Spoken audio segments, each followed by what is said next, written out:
Morning. Hariom. આજે જુઓ તમને ખબર જ નથી, સીધો હું તમને પ્રશ્ન પૂછીશ કે આપણે શું કરવાનું છે.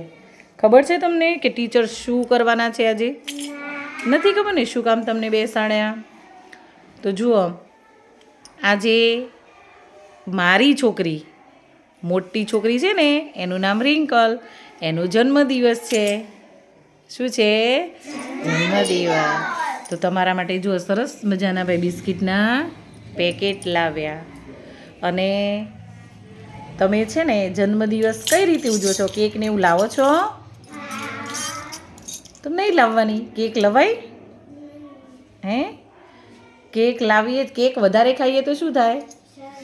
શરદી થાય. થાય ને? હે? તો સિંગ ચણા છે, બિસ્કિટ છે, એવી બધી વસ્તુ ખાવાની. બરાબર? અને જન્મદિવસ કઈ રીતે ઉજવવાનો?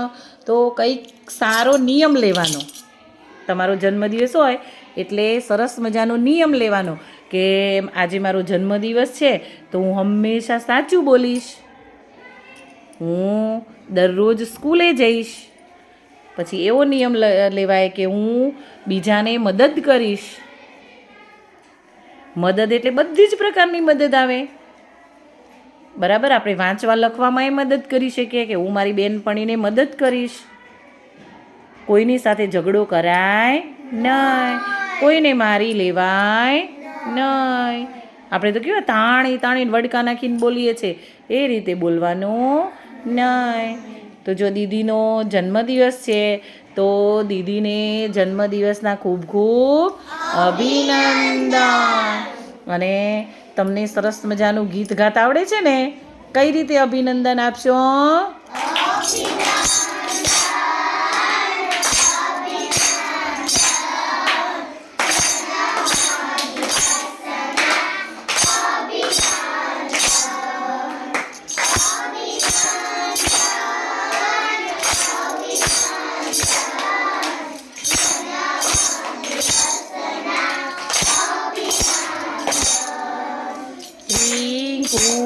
બેન તમે ઘણું જીવો,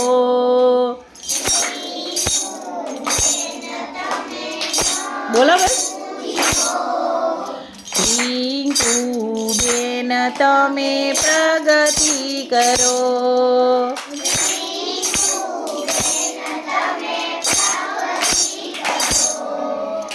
અભિનંદન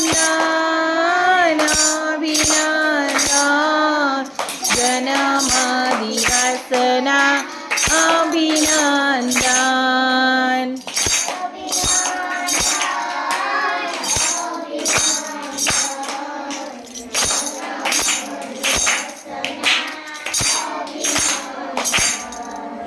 રિંકુ બેન તમે હસતા રહો.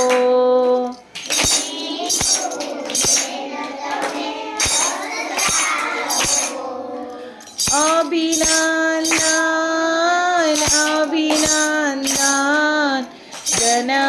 જન્મદિવસના અભિનંદન.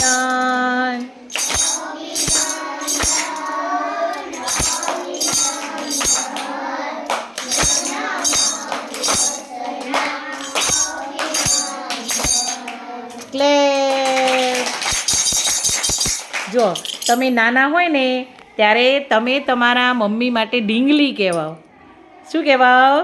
ડીંગલી. તમને સરસ મજાના નવડાવે, દોવડાવે, બે ચોટલી વાળી દે, પાવડર લગાડી દે, ચાંદલો લગાડી દે, બંગડી પહેરાવે, પછી હાર પહેરાવે, ઝાંઝરી પહેરાવે.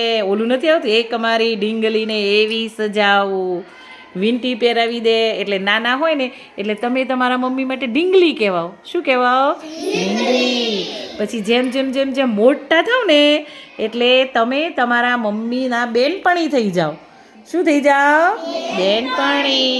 તો જો મારી મોટી છોકરી છે એ મારી જેવડી, મારી સાથે વાતું કરે, કંઈ પણ તકલીફ હોય તો મને કહે, મને કાંઈ તકલીફ હોય તો હું એને કહું. તો એ મારા માટે બેનપણી કહેવાય.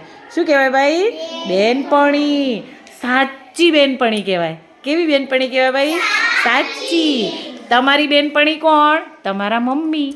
કોણ? મમ્મી. મમ્મીને બધું જ કહેવાનું. મમ્મીથી કોઈ વાત છાની રાખવાની નહીં. કેટલા કહો છો મમ્મીને બધું જ? મમ્મીને ખોટું બોલવાનું નહીં. મમ્મીની સામું બોલવાનું નહીં. મમ્મીને દુઃખ લાગે એવું કોઈ કામ કરવાનું નહીં. મમ્મીથી કોઈ વાત છાની રાખવાની નહીં. સ્કૂલમાં જે બન્યું હોય એ બધું ઘરે કહેવાનું. રસ્તામાં જે બન્યું હોય એ બધું જ મમ્મીને કહેવાનું. એટલે તમારા સાચા બેનપણી કોણ ભાઈ? મમ્મી. મમ્મીને દુઃખ થાય એવું કામ કરવાનું નહીં. કરશો નહીં. અને સામું બોલતા હોય તો એ બોલવાનું નહીં. મમ્મીને ખુશ રાખવાના.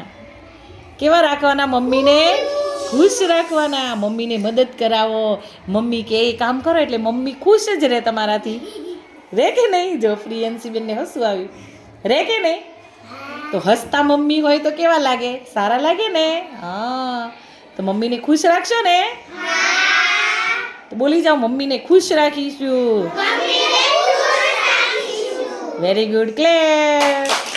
હવે બધાને બિસ્કિટ આપી દઈએ. ખાવા છે ને? ચલો, મમ્મીને તો ખુશ રાખવાના, પણ ટીચરને ખુશ રાખવાના કે નહીં? તો ટીચરને તો ક્યારે વધારે આનંદ આવે? તમને વાંચતા, લખતા અને ગણતા આવડી જાય ને ત્યારે. તો શીખી જશો ને? તો બોલો, અમે શીખી જઈશું. Very good, clap.